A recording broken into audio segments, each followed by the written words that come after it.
تو اس کی بڑی ویلیو تھی بھائی. اور تھی کیا ہے اسلام میں, تبھی تو ہم اپنا سلسلہ بیان کرتے ہیں بھائی. ہم نے صحبت اٹھائی حضرت مفتی رشید احمد صاحب کی, انہوں نے لمبے عرصے صحبت اٹھائی حضرت مولانا عبد الغنی پھول پھوری رحمہ اللہ تعالی کی. کبھی آپ ہمارے دادا پیر کے حالات سنو, عبد الغنی پھول پھوری رحمۃ اللہ علیہ, کیسے عبادت گزار. باقی آج کل کے جو اسکالر آ رہے ہیں نا, جو بزرگوں کی کتابوں سے کیڑے نکالنے کا کام کرتے ہیں, ان کی مثال ایسے ہے کہ ایک آدمی کسی شہر میں گیا, بڑا خوبصورت شہر, اسکول, کالج, یونیورسٹیاں, کھلے ڈلے روڈ, بہترین. جیسے میں آسٹریلیا گیا نا, میلبرن, بہت خوبصورت کنٹری, خوبصورت شہر. پہلی دفعہ میں گوروں کے کسی ملک میں جو گیا ہوں تو آسٹریلیا گیا تھا.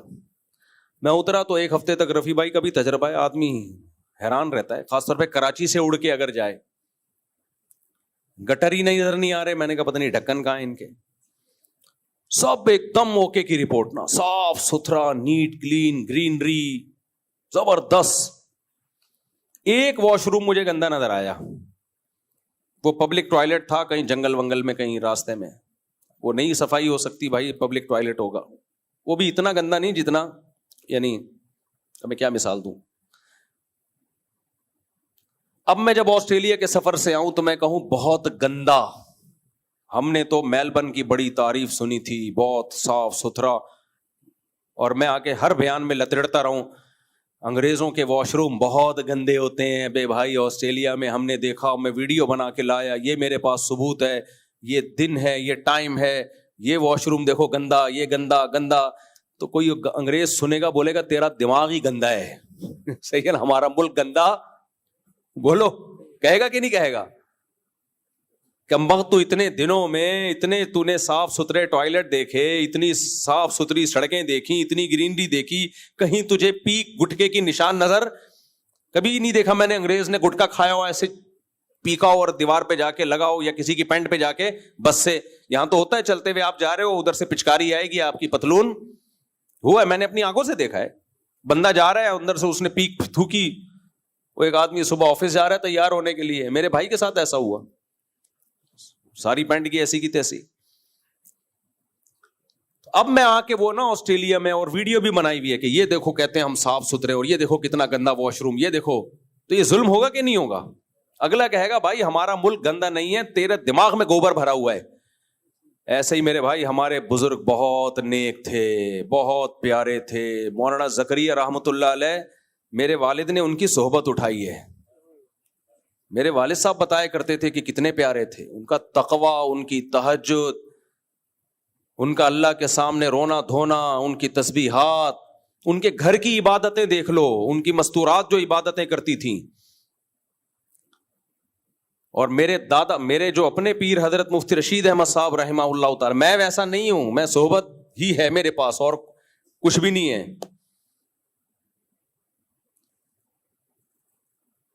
ان کی عبادتیں ہم نے اپنی آنکھوں سے دیکھی, ان کا تقویٰ, اللہ کا خوف, ان کے چہرے پہ جو اس تقوی کے آثار تھے, وہ سب بھائی ہم نے مشاہدہ کیے ہیں. تمہارا تو کمبختوں کوئی باپ ہی نہیں ہے روحانی. جس کا کوئی باپ نہیں ہوتا وہ دوسروں کے باپوں میں کیڑے بولو نکالتا ہے. جس کا اپنا باپ ہوتا ہے اس کو ڈر ہوتا ہے, اس کے باپ کو گالی دوں گا تو یہ میرے باپ کو گالی دے گا. ہاں, جو بیچارہ بغیر باپ کے پیدا ہوا, نسب ہی نہ ہو, وہ صبح شام کیڑے نکالنے کے علاوہ کوئی کام کرتا ہی نہیں ہے. تو ہمارے شیخ کے شیخ تھے حضرت مولانا عبد الغنی پھول پھوری رحمہ اللہ, تو بہت عبادت گزار تھے, بہت اللہ والے. تلاوت کے وقت ان کی کیفیت کیا ہوتی تھی, گریبان کھولتے تھے, ایسی اللہ کی محبت ان کے اندر پیدا ہوتی. بہت زیادہ عبادت گزار. پھر ان کے شیخ تھے حضرت مولانا اشرف علی تھانوی رحمہ اللہ تعالی, جن کی وفات کے وقت کئی لوگوں نے بتایا ان کے قریب قریب کہ ان کی 2 انگلیوں سے روشنی کی کرنیں نکل رہی تھیں. یہ ان کے سوانے میں بھی ہے, کیونکہ ان 2 انگلیوں سے تحریر کے ذریعے ساری زندگی دین کی خدمت کی ہے.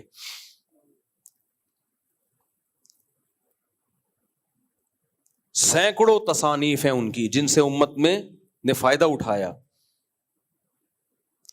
تو یہ سلسلہ ہمارا تو صحابہ تک پہنچتا ہے الحمدللہ. یہ کیوں اتنی تاکید؟ بھائی جب تک کسی اللہ والے کی صحبت نہ ہو، آپ کے پاس علم تو آ سکتا ہے، صحیح علم نہیں آ سکتا. صحیح علم، دیکھو علم کا صحیح ہونا ضروری ہے، بے شک تھوڑا ہو وہ فائدہ پہنچائے گا. غلط علم کے انبار اگر آپ کے پاس جمع ہو جائے نا، معلومات اور علم میں فرق ہوتا ہے. کچھ کتابوں کے پلندے جمع ہو جائیں انسان کے پاس، رطب و یابس، خشک و تر جمع کر لے، اس کو یہ نہ پتا اس میں صحیح کیا ہے غلط کیا ہے، تو وہ گمراہی پھیلائے گا. وہ صحیح علم جب تک اہل اللہ کی صحبت نہ ہو، اور اس اللہ والے کی جنہوں نے اپنے سے بڑے کسی اللہ والے کی صحبت نہ اٹھائی ہو، اور اس کی جنہوں نے اس سے پہلے کسی کی صحبت نہ اٹھائی ہو، اس کے بغیر صحیح علم نہیں آتا انسان کے پاس.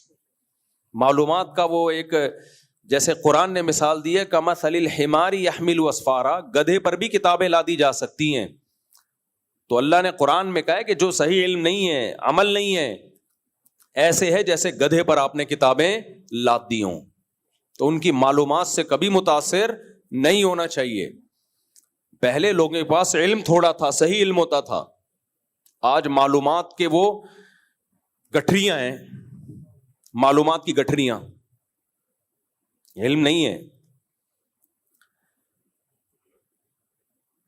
تو یہ جو دل انسان کا دل بنتا ہے، یہ اہل اللہ کی بولو صحبت سے. ہاں پھر ہر ایک میں الگ صلاحیت ہے، کوئی نکھر جاتا ہے، کوئی ہمارے جیسا نالائق بن جاتا ہے، شادیوں پہ ڈال دیتا ہے لوگوں کو. ہمارے شیخ اگر زندہ ہوتے بولتے میں نے تجھے اس لیے بیعت کیا تھا تو لوگوں کو شادیوں پہ ڈالے. پھر میں 1 گھنٹہ وضاحتی بیان جاری کرتا کہ حضرت میری نیت یہی ہے اللہ سے جوڑنا. جب 2 کریں گے جڑیں گے کس سے؟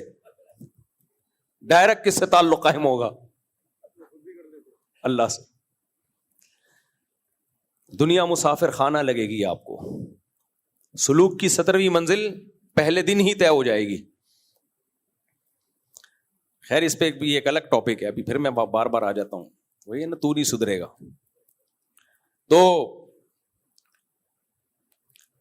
تو دل بنتا ہے اہل اللہ کی صحبت سے. تبھی ہم کہتے ہیں بھائی تبلیغ میں وقت لگاؤ، اس میں بھی اللہ والوں کی صحبت ملے گی آپ کو. صبح و شام کیا باتیں ہوں گی؟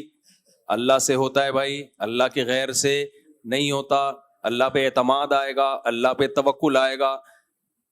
کچھ اللہ کی باتیں کرو گے، دل میں کون آئے گا؟ اللہ آئے گا. علم علماء سے سیکھو، علم علماء سے سیکھو. مسائل کا علم کس سے سیکھا جائے گا؟ علماء سے. صرف مسائل کا علم نہیں، شریعت میں کس فضائل کی کیا حیثیت ہے وہ بھی علماء سے. اس کی ایک مثال دیتا ہوں میں. ہمارے ایک دوست سے تبلیغ میں، کروڑ پتی ماشاء اللہ، ان کی ماہانہ آمدن 1.5-2 کروڑ روپے ہوگی. اب تبلیغ میں وقت ان کا بہت لگا ہوا. اللہ سے ہونے کا یقین، غیر اللہ سے نہ ہونے کا یقین، یہ باتیں بہت کرتے تھے، کرنی چاہیے. ایک دن گپ شپ لگائے، میرے ساتھ بیٹھے ہوئے کھانا کھا رہے ہیں. میں نے کہا آپ کی آمدن، کوئی اپنی آمدن بتاتا نہیں ہے، تو میں نے یہ نہیں پوچھا آپ کی آمدن کتنی ہے. مجھے پتا تھا کہ پتہ نہیں بتائیں نہ بتائیں، کسی سے پوچھنا بھی نہیں چاہیے. یہ پکڑا جاتا ہے، بعض دفعہ پکڑا ایسے جاتا ہے وہ بیوی کو جا کے بتا دیتا ہے اس کی. تو پھر بیگم کو جب پتہ چل جائے تو پھر مسائل کھڑے ہونا شروع ہو جاتے ہیں. تو ویسے ہی اتنا خرچ کر لو بیگم کے اوپر، اللہ نے جتنا دیا ہے اس کے حساب سے خود ہی خرچ کرو، تاکہ وہ پوچھے ہی نہیں بھائی جتنا ہے خرچ ہو رہا ہے.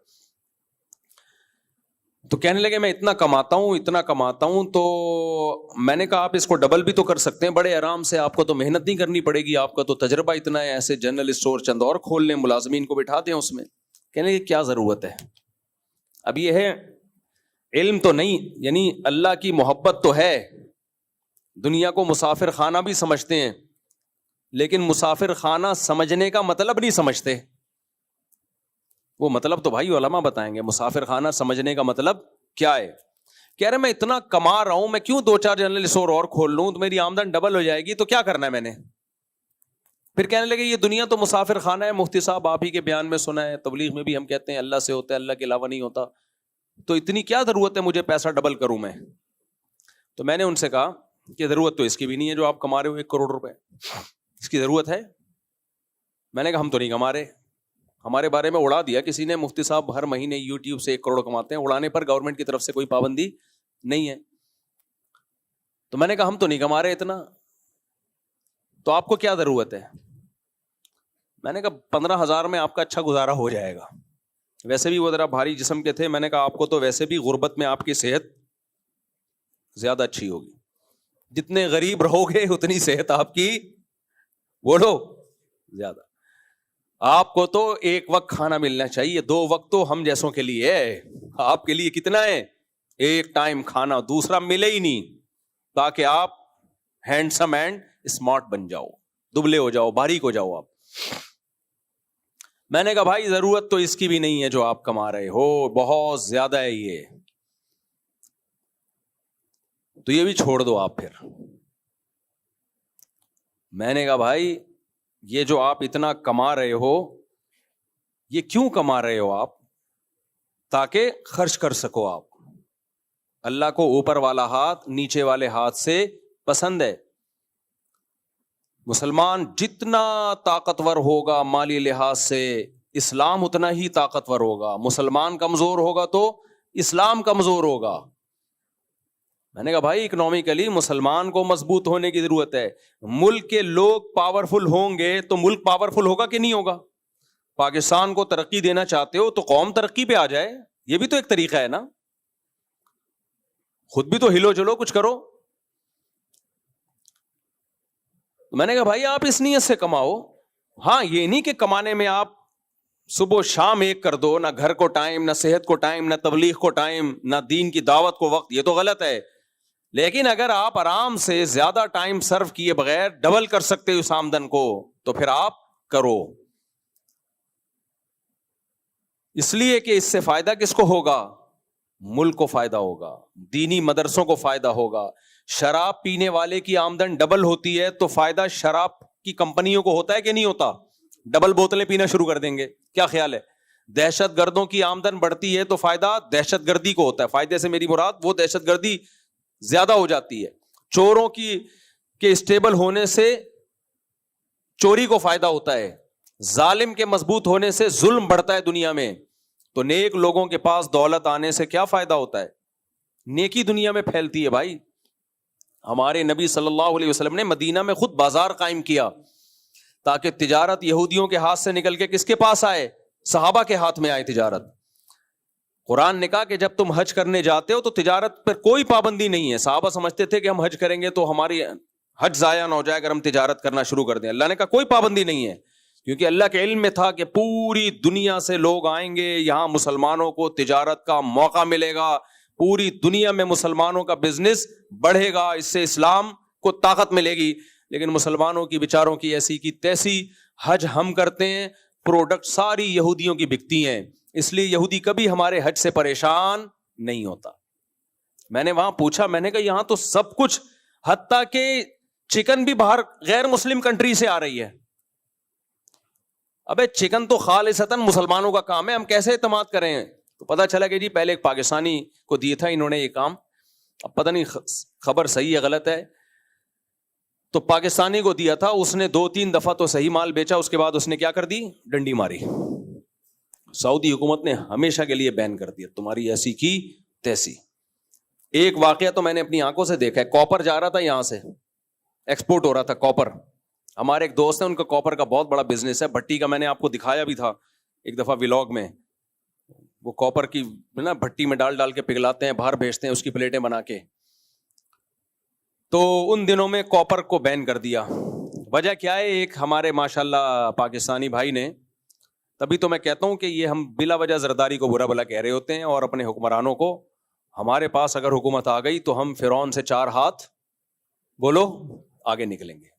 یہ قومی مسئلہ ہے، یہ کوئی اکیلا کسی خاندان کا مسئلہ نہیں ہے۔ تو کیا ہوا کہ کاپر جب باہر جانا شروع ہوا تو ایک صاحب نے ڈنڈی ماری، ڈنڈی یہ ماری کہ وہ کچھ پلیٹیں کاپر کی ان کے اوپر، یا چادر کاپر کی چڑھا دی، اندر گڑبڑ کر دی۔ وہ جو بیچارے جتنے ایماندار تاجر تھے ان کا بھی بیڑا غرق۔ آپ کو یاد ہے بلیک چک اور وائٹ چک فنچز آیا کرتی تھیں, پرندوں کا بزنس جنہوں نے کیا ہے نا, ایک پیئر 5,000 روپے کا بکتا تھا. ایک چک آتی تھی چڑیا, تو اس کے کان پہ نا بلیک کلر کا ہوتا تھا, اس کی بہت قیمت تھی, بہت لوگوں نے پیسہ کمایا, میں نے بھی اس میں انویسٹمنٹ کی تھی ایک زمانے میں, اور اللہ نے مجھے بھی اس سے دیا. اچانک باہر پابندی لگ گئی, لوگوں کا لاکھوں کروڑوں کا بزنس ٹھپ ہو گیا. کیوں بھائی؟ پاکستانی بھائیوں نے یہ کیا کہ وہ چک تو کوئی اور کلر کی تھی, اس پہ ماشاءاللہ گھر کے جو بچوں کا مارکر ہوتا ہے نا,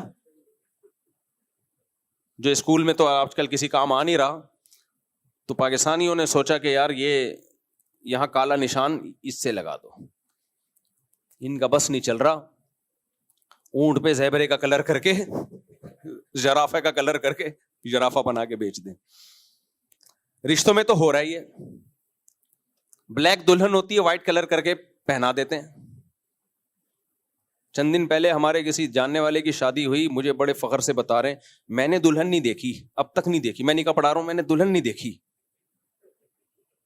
یعنی میں اتنا نیک ہوں کہ دیکھی بھی نہیں, بس شادی کر لی. میں کہہ رہا تھا میرے بھائی, اس کو بولا تو نہیں, اب تو شادی ہو گئی, اللہ خیر کرے, کیا ہونے والا ہے تیرے ساتھ, اللہ پتہ نہیں اندھیرے میں نظر آئے گی کہ نہیں آئے گی, کیا خیال ہے, اللہ ہی جانے. تو اتنے نیک لوگ بھی ہیں. پھر میں نے ان کے رشتے داروں سے پوچھا, بھائی رشتے داروں نے تو دیکھا ہے نا, ماؤں بہنوں نے کہا ہاں دیکھا ہے. میں نے کہا چلو غنیمت ہے, اتنا بھی نیک نہیں ہونا چاہیے انسان کو.